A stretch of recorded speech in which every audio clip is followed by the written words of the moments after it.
Welcome to Means of Grace, a podcast produced by the Western North Carolina Conference of the United Methodist Church.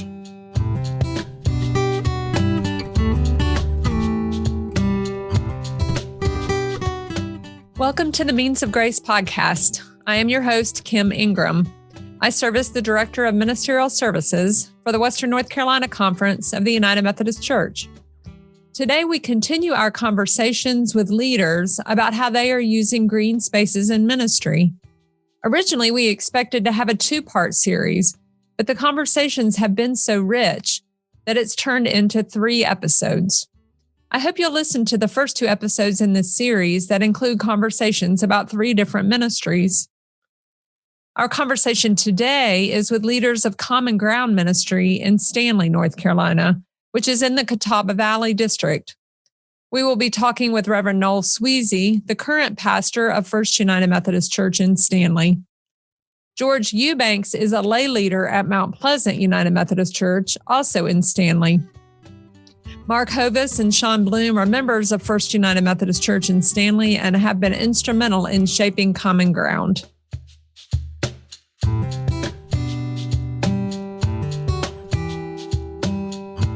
So we are so excited to have you all with us for this podcast today, and I really look forward to the conversation with each of you. I remember years ago when First United Methodist Church in Stanley had purchased this property of 93 acres, and you were trying to figure out then what to do with it. My memory is it just sat there for a while as you were waiting for the vision to develop. And I wonder if you could tell us a little bit about the origins of the property or the land, its location in relationship to the church, because I know it's not adjacent to First United Methodist Church, and kind of what it looked like originally when you purchased it. Mark, I think you're the one who has the most history around this. Do you want to give us a little bit of that history? Sure. I was part of the original committee that set forth to find land, and we saw both the Presbyterian and Baptist Church with 14 acres were running out. So we were very ambitious to look for 40 acres. And we found 93. And I remember being part of the committee presenting to the church that the committee did a very bold thing of each member sponsored an acre. So it kind of stepped us forward. To your statement about it sitting idle, I kind of remember that well myself. And I would talked to George about this in the past, and it took us a while to understand it didn't really belong to us. And once we understood that, things started to happen. And hence the name Common Ground. Once I wasn't part of the committee that put up the playground that Sean enjoyed, but I do remember with much vision that there was talk of fencing it in, and they're like, no, that's not our philosophy. This is Common Ground. It's available to everyone. So when we put a walking track in, people came. It was like the baseball field in the cornfield. It just happened. When we saw the philosophy that it didn't belong to us, we kind of say in Methodism that, from a business point of view, it belongs to the Western Conference, and from a spiritual point of view, it belongs to somebody else. And once you understand that, things happen. Yeah, that's well said, Mark. George, at that time, George Eubanks, who the community has ordained as Pastor George, no one knows him in town other than Pastor George, and that's because of Common Ground. But George, pretty early on in some of the conversations, when we were trying to find vision for this land, let me back up a second.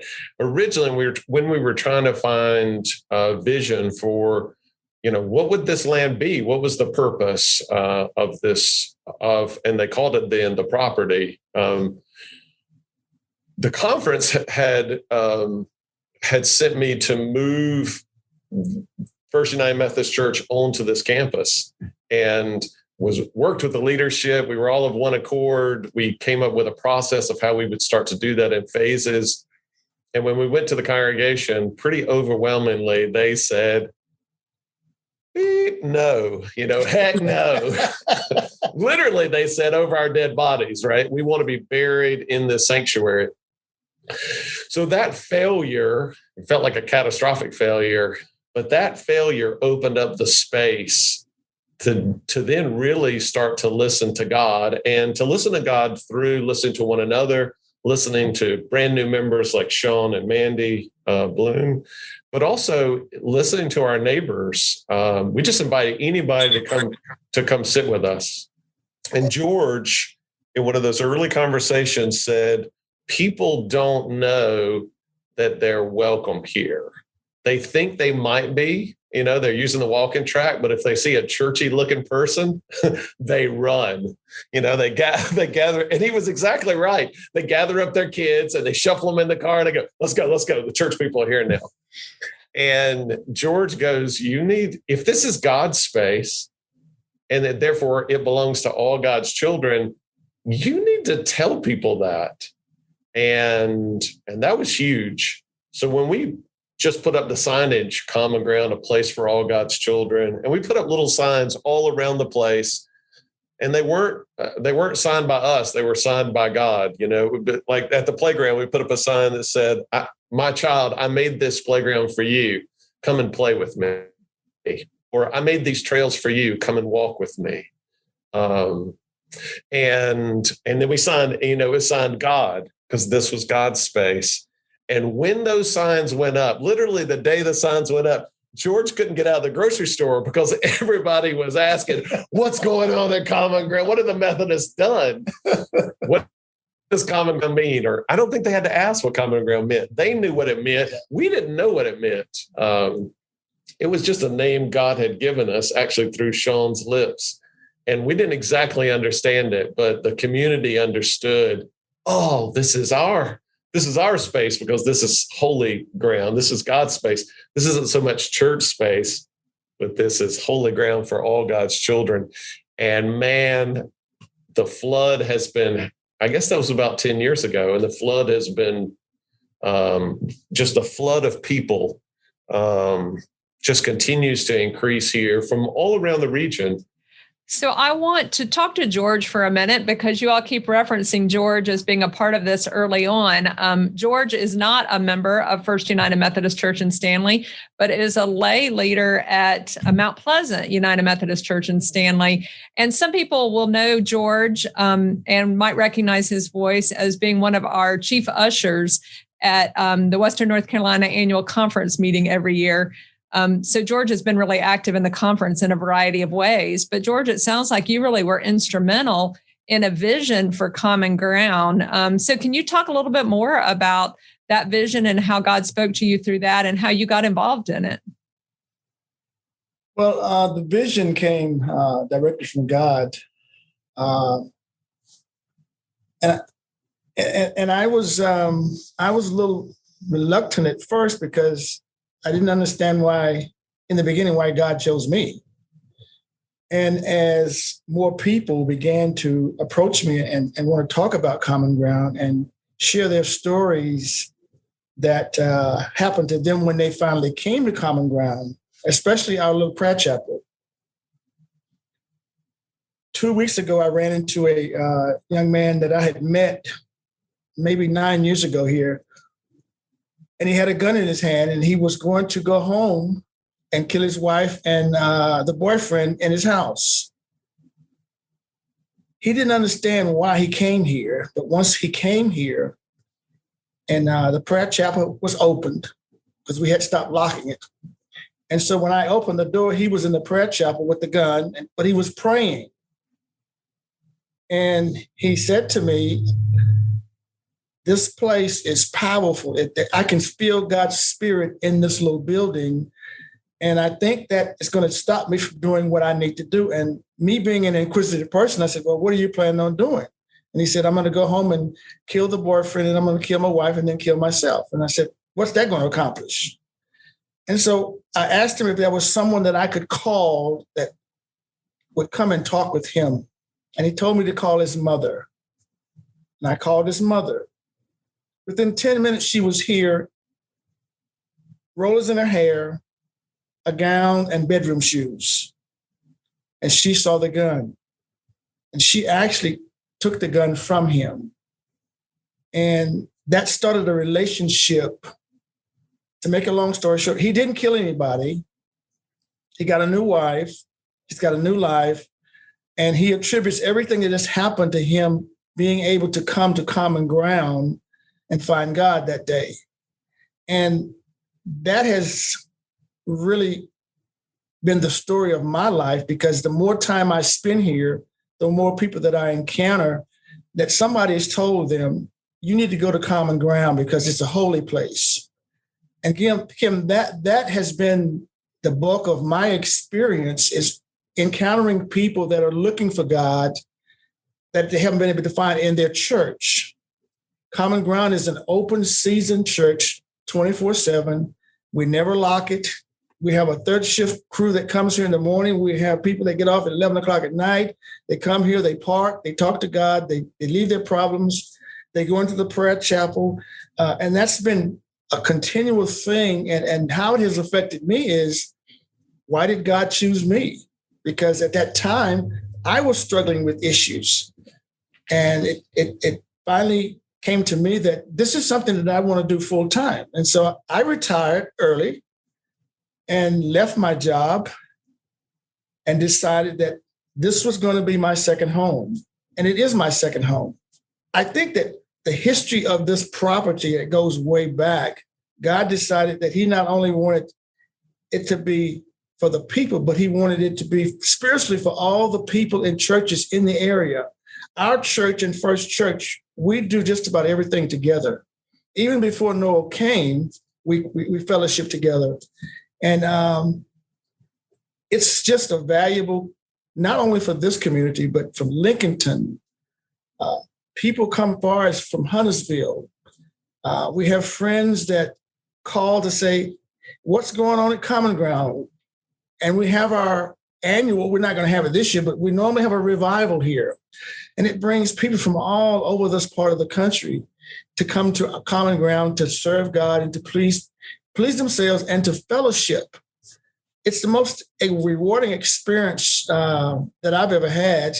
And I wouldn't have had it if God had not told me, you need to retire and spend your time working for me.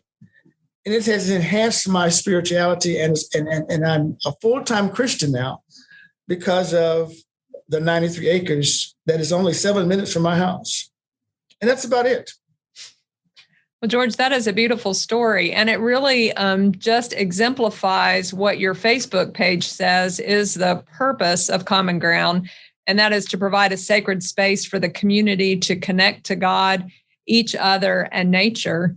And you really have just given us an example of how that happens and what that has meant to you. So I really appreciate that. You all have mentioned a number of different aspects of Common Ground, but I wonder if you could help paint a picture, because I know, so you mentioned a walking track, you've talked about a prayer chapel, and your webpage talks about a whole bunch of different things that you have available or parts of the community. So Sean, would you tell us a little bit about what is on Common Ground and how it serves the community? I'd be happy to. A better question is what's not on Common Ground. So as I understand it, it started out with a family life center, which has an indoor basketball court, and some classrooms, also a full service kitchen. And then there was the walking track that's also out there. It's already been talked about. And then the playground. And then we have a member we lovingly refer to as Ranger Jean. And she picked up a pair of loppers and some hand tools and started putting in trails out there because she wanted to go explore the rest of the 93 acres. And so now we've got over 5 miles of trail out on Common Ground, natural surface trail that's open to the public. We've got the walking track. We've got prayer chapels. We've got a community garden. We've got a playground. We still have our family life center, which doubles as a food pantry, a meeting space for the community, office space. We are set up once we get post-COVID to invite folks to use a flexible working space there. There's free Wi-Fi, so come set up a laptop and fellowship and work together with people. There's sitting areas. There's a place for camping. We have the local Boy Scout troop that does quite a bit of camping out there. And in fact, I think the Boy Scout district holds its jamboree out at Common Ground. We've done star watching parties and watched lunar eclipses out at Common Ground because there's a nice dark spot tucked back in the back part of the property. It really is. It's our sanctuary now, both outdoors. We've got an outdoor sanctuary. And then before COVID, we were worshiping indoors in the Family Life Center. And I think it's also really important to point out in mentioning COVID, just how important Common Ground has been for our community with COVID, because especially for those first few months, everything was shut down, but Common Ground was open. And I often like to say the sanctuary may have been closed, but our church never closed. And we never closed because we had Common Ground open and we could worship together, and we could also serve each other and serve our community through Common Ground because it never closed. Well, and my memory is you worshiped outside before you ever worshiped inside. Seems like you all did a long time of worshiping outside in the space at the beginning. Is that correct? That is correct, yeah. So we had our Main Street campus, which had our traditional sanctuary and everything in downtown Stanley. But then we also had an outdoor service, which we called our Outdoor Common Ground service, which was in the world's largest cathedral, right up underneath the trees out there. And we've kept that tradition going for a number of years now, having an outdoor worship service. As neighbors started to come, we put out signs inviting people to come join us at Main Street. And there were a few families like the Blooms that came and others. But we realized we really need, God is moving here. And so we need to come and be present where God is moving and shaking. And so we, just a handful of us, Mark's older parents were some of the first. And during the Sunday school hour, we would come and sit under the trees with our Bible and a guitar, and that became a missional community. People that found Common Ground to be holy naturally were attracted to a gathering under the trees. And yeah, some of our people don't even, Miss Pat would say, I don't believe in worshiping in a house that man's hands have made. And that's how that's the excuse she had always used when people would try to get her in church. And it had worked her whole life until she tripped into a little community that doesn't worship in a house that man's hands have built. Common Ground is all about partnership. It started early on with a partnership between us and Mount Pleasant, and that partnership particularly ran through George. Our partnership with Scouting, Common Ground would not be Common Ground without our Scouts. But one of the essential partnerships was the 24/7 prayer room in Charlotte. And they are significant leaders in the global 24/7 prayer movement, which is creating space outside of churches, in third spaces, at workplaces and schools for people to connect to God. One of the first things we did when we started welcoming our neighbors was we also provided a little prayer chapel in which about 2 people can fit. So it's so small, a preacher can't push in there with you and kind of, harass you with the preacher thing. So people felt safe in there. They're like, okay. And we put up a prayer board in there, and we expected people to leave prayer requests, but no one in those early days left a prayer request. They only left stories of how they were encountering God.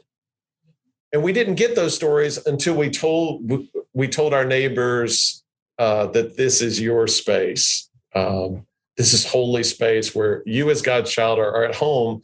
As soon as they relaxed, they started to discover the one that was welcoming them. They began to experience God, not through the preacher, not through Bible studies or Sunday school. None of our programs, I've never had programs that had such an explosive impact on people.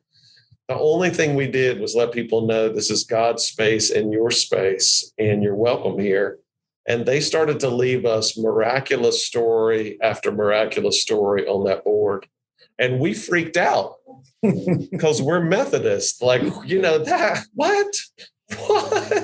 Maybe a Pentecostal church could, they would roll with that. But we freaked out and we said, we need help. And so we reached out to the 24/7 prayer room saying, okay, maybe there's something we should do with this prayer chapel. There's, and I remember Mother Lisa came and sat with George and I, and we showed her around the chapel, and then we went out and sat in some chairs outside, and she said, so we said, okay, what should we do? You're the expert on this. What do we need to do in the chapel? And she said, oh, the chapel's fine.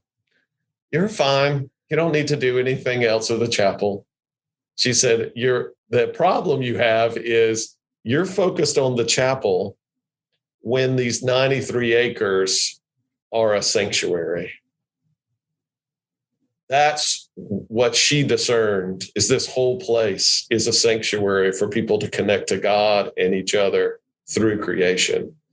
And she said, as you start to move with that mindset, not that your life center is the focus of God's work, not that this chapel is, but this creation is a holy, thin place. And so we partnered with them, and they installed, they specialize in indoor space, but with some creativity, their team came in and installed outdoor prayer stations, not using churchy language, just inviting people to name something they're grateful for, to lay down a burden maybe they're carrying, to lift up someone they're concerned for. And then ultimately as they journey along the trails and into the labyrinth, at the center of the labyrinth is a rugged cross. Yeah. And the last station is an act of surrender. And again, it's not churchy, but just surrendering your life into the hands of God by nailing a nail into the cross. As she stated, something else happens with 24/7 is the connection that hopefully we talk about later of a different group of young people connecting to nature with you. It sounds silly, but not having a place to do it. I remember serving in the old sanctuary with one of the young members of 24/7, and just out of just natural old language saying, all right, turn to your hymnals to page 400. And he looks up and says, I remember hymnals. And you realize just how different and how the transitioning was happening. Noel he articulated well partnerships, and it's just worth saying a couple of things. One, the heritage of scouting in the Methodist Church is tremendous. We had about a decade ago, the 100-year anniversary in scouting, and our troop produced over 77 Eagle Scouts. It's pretty impressive.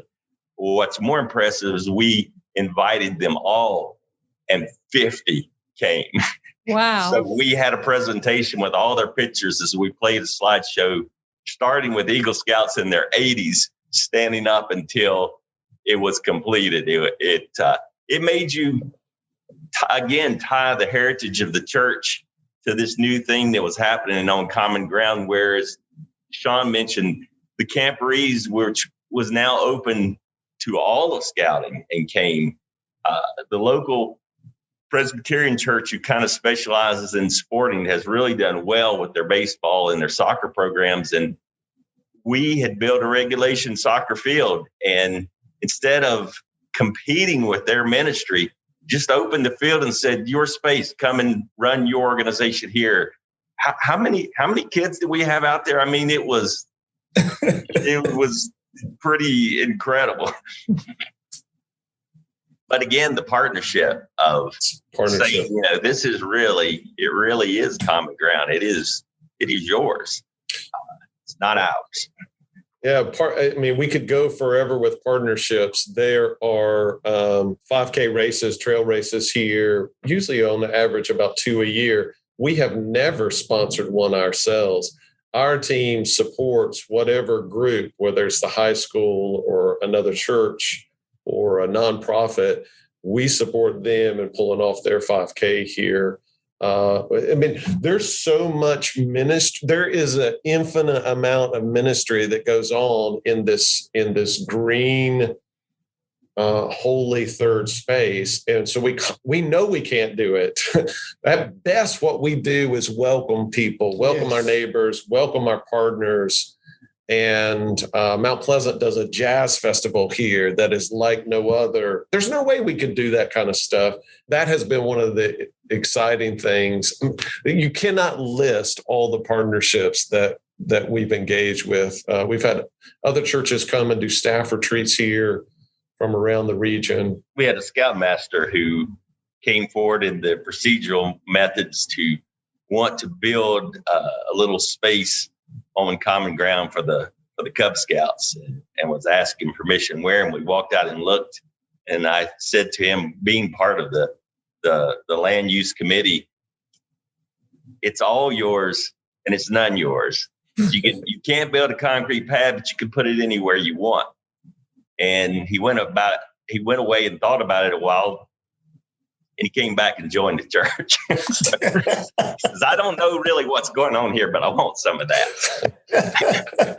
Well, and I want to talk a little bit about creation care as evangelism. Noel, you said that has just kind of been central to your all's understanding of common ground. And you clearly have talked about stories where evangelism has occurred, outreach and that sort of thing.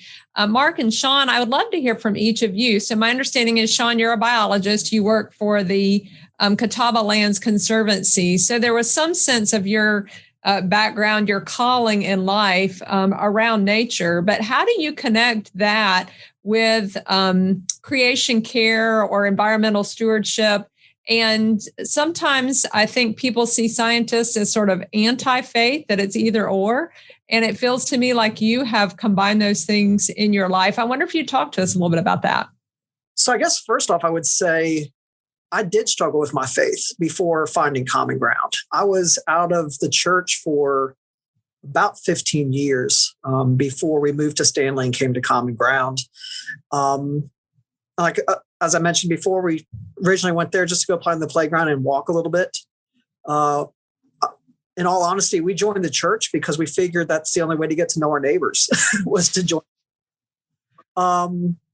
And through the community there and through Pastor Noel and Pastor George, and just by being out at Common Ground, I rediscovered my faith. Or I didn't rediscover my faith, but I developed a new faith, one built around creation care, and one really based around this idea. I looked it up earlier. Wilderness is mentioned over 300 times in the Bible. Yes. Elijah encountered God in the wilderness. The nation of Israel was formed by 40 years in the wilderness. Jesus went out into the wilderness often to pray and to meditate and to be with his Father. The night that he was preparing to die, he went into a garden. We've always had this pull to the wilderness. We were formed in Genesis. We were formed in the wilderness. And I think that is the biggest reason why Common Ground is so successful and is so important to our community, because it's one of the few places where people can walk to it and be in wilderness and commune with God in the world that he created. Thank you for that. And Mark, I understand that this has become your passion, that you called yourself an energy nerd, or maybe Noel called you an energy nerd. I can't remember. Yes, I self-proclaimed. As I say, engineering is my trade, and was fortunate to sell my engineering firm at a young age. And my wonderful wife, Carolyn, explained to me that she was the queen of the castle and that I needed to find a hobby. So I'm not very good at golf. So I took up energy. It's a strange thing. And a profound thing happened to me. And I think this is the problem with so much information today. It's out there, but we just go upon our lives on what's important to us or whatever we're doing. But as I got into energy and got into really studying this wonderful creation, it hit me that we're in trouble. And for all we use the word within the church healing so often. How often do you hear healing? And it's a place of healing. So, but to picture the church as a hospital, we don't really like to look at it that way sometimes. But we're at the point now where our creation is in need of healing. And it is the profound responsibility falls on us to do this. The thing of it is it's so overwhelming to some, that, can we do it? And I think Common Ground has been a wonderful place to see that we can. We recently, the church is producing more solar energy than they're using monthly. I never thought I would see that. I could conceive it, but I didn't think they would do it in my lifetime. How fast? We're constantly hit with the can'ts. You can't do this. Man, don't ever tell George Eubanks you can't. That's right. So I mean, it really has been profound that we can do this. We can, and we are. We constantly, and I think if the church doesn't find the leadership and role in this, we're in trouble. It is our calling. It is our responsibility. It has, once I have uncovered this knowledge, it has consumed me to where I understand the importance and I know time is running out. So I have made it my stewardship in any way. As Noel said, I talk to investment groups. I talk to Rotary clubs. I'm helping a writer with the Washington Post now install his array. It matters that much. And we have in the 93 acres at Common Ground a way for people to reconnect with nature. I mean, to say profound things, we are overfishing the seas to where some species are down to their last 10%. I mean, we are, I say I'm an energy nerd. We are all insatiable for energy. I should say I'm an energy nerd for the transition to the new. I'm sure there are plenty of people with horses and buggy whips that fought it when the gasoline engine came to, but we're in a time that I feel passionately, we have to make the change unless the things that we view on Common Ground are unimportant. I would say along the way, we had a thing that happened uniquely.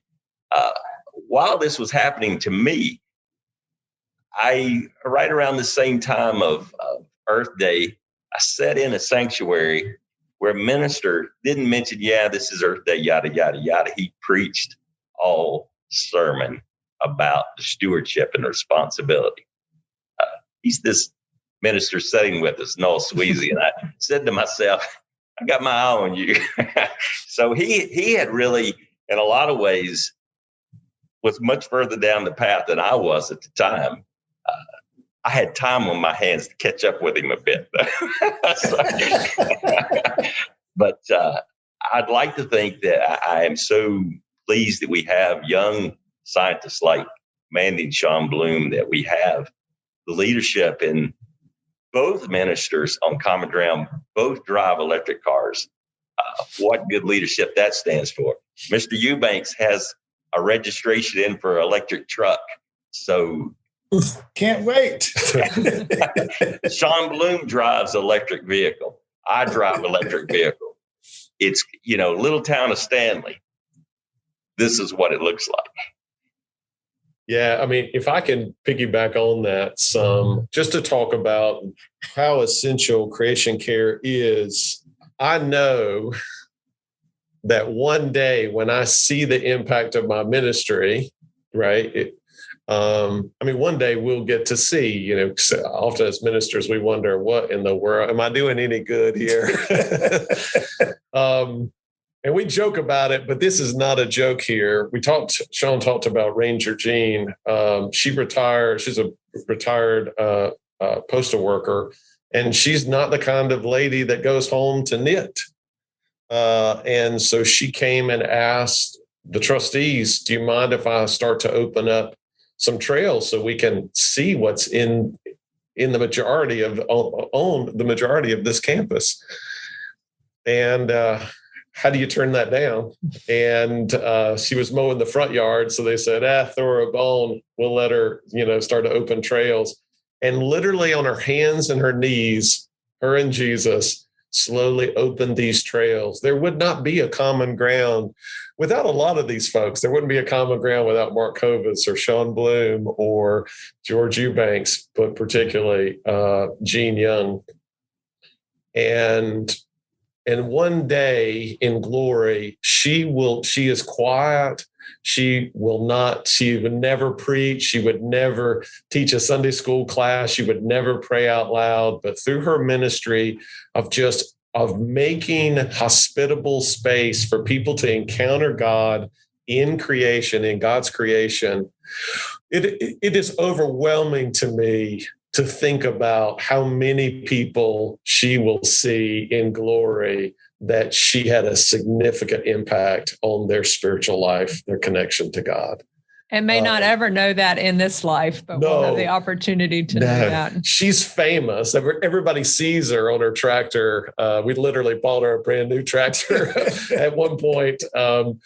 But she embodies the evangelical power of opening up space for people to connect to their creator through the creation. And if we are evangelical Christians, we will care about the care of God's creation because it helps people to connect. And, that's just one facet of why we should care about creation. That, it also belongs to the creator. It is not ours. That was a lesson. That's really where our ministry came from. Yes. Was when we all had to keep saying to each other, this is not our space. This is God's space. And common ground exploded, right? It blossomed. The creation itself is suffering because we've forgotten who this belongs to. We think it's ours for our exploitation, and we are strangling it. But when we realize that it belongs to God, and that my job is to care for it for the sake of my neighbor, then it starts to bloom and blossom and bear fruit. And so common ground in some ways you could say it's kind of a parable of what happens when you acknowledge that all this glorious creation belongs to God and is for the sake of blessing my neighbor and not for me to hoard for my own. And the people said, amen. Amen. Now, you all have been wonderful to share this ministry with us. And my guess is you would say what the others in this podcast series have said is really the best way to know what's happening at Common Ground is to experience it. Amen.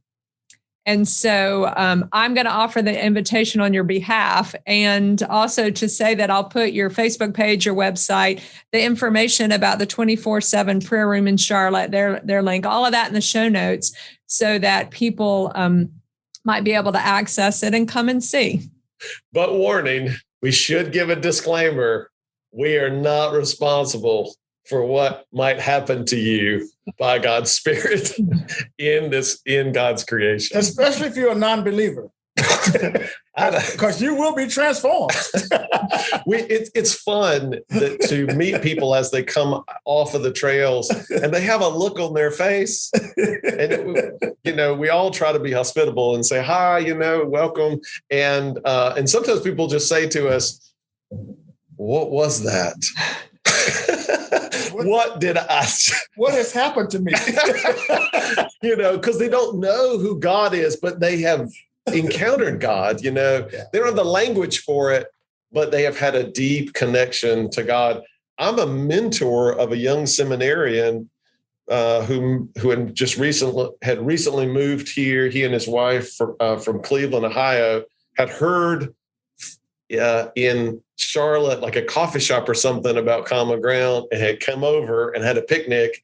And they were literally, their feet were not touching the ground when they came to the parking lot. They were in love and caught up in in just the glory of the place and the moment.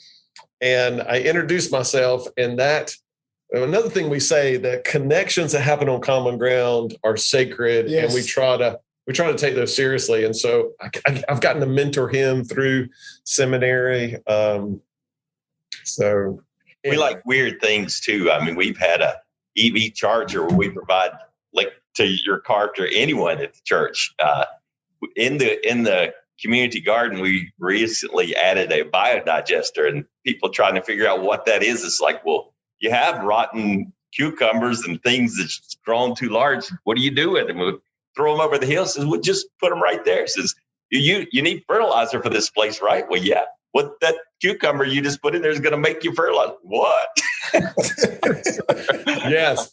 But we had someone, as we were installing it, and Mark had to run, get a part. And there was one of the walkers came over. People are more open to talking to us if we're working. If they see church people looking like church, why do we look like church people? For one, I'm offended. It's that collar you wear, Noel. But people always run, if you're looking too churchy and standing around going, hey, I'd like to welcome people. But if we start working with our hands, people are all over us, they're helping us. And so this guy slides up, puts his arm on the community garden fence, and he's like, okay, tell me about it. And we say, yeah, you put your organic waste in there, and out comes liquid fertilizer. He's like, okay, nodded his head. He goes, it's just a fancy composter. And then we said, oh, look over here. There's a stove that we're installing, and the methane, the natural gas that it produces, will power this stove so you can cook the vegetables that aren't rotten. And I thought his head was going to spin off. He was like, what in the world? So real quick, I think, Noel, you're pointing out something I don't think we've talked much about. And I think you mentioned that the word common ground came out of my mouth. It wasn't my idea, it just came from my mouth. So much of what has been successful out at Common Ground started because we did not have an agenda. It was just organic. When we were discussing this term common ground, it was an idea that this is a place for everybody. Folks who attend our church, folks who attend a different church, people who don't attend a church, Black, white, Asian, it didn't matter, young, old. This was a common ground, a common place for anybody and everybody. And Sean, I want to jump in there and also say, because it's also been a refuge for members of the LGBTQ community who didn't feel like they could walk into a sanctuary, who felt safe on common ground. And we've gotten to meet some of our LGBTQ neighbors. Absolutely. And the success of Common Ground is in letting God do the work. Amen. It's in the phrase that's attributed to St. Francis: preach the gospel always, use words when necessary. It's most successful whenever people are just allowed to be and exist. When they are given a place to exist without expectations that they're going to join the church, or they're going to join in on something. Just letting them have a place to experience God without expectations or without agendas. I think that's when we are successful. This has been an aha. God gave us the name Common Ground. We still are discovering what that means. Again, I think the community is always ahead of us. They know what common ground is, and then the church is slowly catching up. We've been journeying intentionally with Mount Pleasant to bridge the racial divide within the United Methodist Church in our town. I mean, they're literally across the street. This is a time in which we become very aware of the racial injustice in our communities and the racial divisions, and how rarely there is spaces in which we can sit down with people of other races and actually develop a relationship. And Common Ground is literally positioned in a triangle in between two highways. Mm-hmm. And on one side of Common Ground is the historic Black neighborhoods. And on the other side are the white suburbs. And Common Ground is a triangle right in the center of those. And so some of the most recent scouting projects have been to open up. I mean, we have programs to intentionally work on building relationships between us and Mount Pleasant. But how do we also say that Common Ground is a place, we say it's for all God's children, but there were no entrances on the Black neighborhood side of Common Ground. And so we've been opening up accesses so that all God's children can walk onto this campus or drive onto this campus. And it's beautiful to see when you see Black and white neighbors meeting each other. It's usually our seniors who are very regular and walking the track. And you start to see Black and white seniors walking together. Or you see a Hispanic family picnicking on a Sunday afternoon. We're still growing into a space for that it truly is a place of common ground. But we're ever discovering, oh gosh, we're still always trying to catch up. We're not there yet. So you just continue to be open to how the Holy Spirit is speaking to you and moving the community in this space. Well, thank you all for being willing to share these stories and for sharing your journey together. It just has really been a blessing to me and to our listeners to share this conversation with you all today.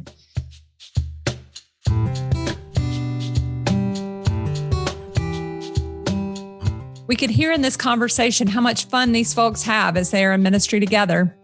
As Sean said, the success of Common Ground is letting God do the work. Where passion meets call, the Holy Spirit moves. People show up and meet God on walking trails, on the playground, praying in the tiny chapel, or camping. Sometimes it's too threatening or scary or uncomfortable to walk into a sanctuary or church building. There are a lot of churches with a playground, space for a garden, or a basketball goal. When we see these things as opportunities for ministry, as tools for connecting with Christ, they become holy. These conversations have been so inspiring. I love that the ministries are in 4 different districts, 4 different parts of the conference, which goes to show that ministry in green spaces can happen anywhere. Each guest talked about how community is being built and the ministry that is being done within and by the beloved community. There's a vision for reconciliation and becoming a new creation at the heart of each story. I hope they've sparked your imagination. What I heard in each conversation is that as we listen, we will hear God's voice calling us to one thing that will help me and you connect to the Creator through creation. Maybe that one thing will lead to another, maybe not. You don't need 93 acres. You just need one willing spirit and a pair of hands that you can get dirty.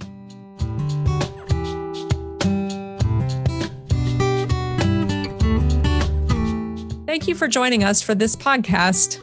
I hope you have been inspired as I have been to get outside and look at your ministry space. How can it be used as a gathering space, an educational space, a feeding space? Be sure to look at the show notes for other resources that give more information about the conversations we had today.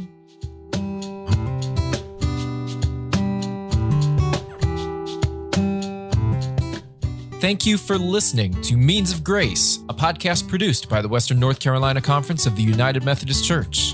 We hope you enjoy listening to these podcasts and use them as a way to stay connected to our community. Remember to subscribe to Means of Grace for free on Apple Podcasts, Spotify, or wherever you get your podcasts. Please leave us an honest rating and a review. It helps others find this podcast. Follow the WNCC on Facebook, Instagram, and Twitter at WNCCUMC. Once again, that's at WNCCUMC. Means of Grace is produced by the Western North Carolina Conference of the United Methodist Church and Andy Go of Gojo Studios.